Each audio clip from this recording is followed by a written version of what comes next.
राजकुमारी की नाक अचानक बदल गई। यह लंबी और लंबी होती गई और वह अब अपने कमरे में नहीं रह सकती थी।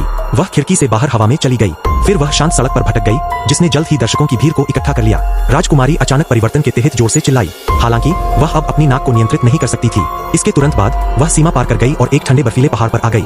जब राजकुमारी एक छोटे से गांव से गुजरी तो ठंडी हवा ने उसे छींक दी। एक किसान ने उसकी नाक को उस तरह देखा और सोचा कि वह एक विशाल घोड़ा है, इसलिए उसने जल्दी से उसके ऊपर उबलता पानी डाला। राजकुमारी दर्द से चिल्लाई। उसकी नाक जल जाने के बाद वह जल्दी से समुद्र में तैर गई। किनारे पर मौजूद बच्चों ने इस विशाल नाक को देखा और सोचा कि 2.5 साल बाद नाक आखिरकार लिंगुओं के पास आई। सौभाग्य से एक आदमी ने पहले ही स्थानीय लोगों को सूचित कर दिया था और उन्हें बताया था कि राजकुमारी की नाक मिलने आई है। लिंगुओं के लोगों ने इस मामले पर बहुत ध्यान दिया और सड़क पर इस नाक की महान यात्रा का गर्मजोशी से स्वागत करने के लिए भव्य कपड़े पहने। उन्होंने विशेष रूप से नमक तैयार किया और राजकुमारी के लिए सड़क पर धूल साफ करने के लिए इसका इस्तेमाल करने की उम्मीद की।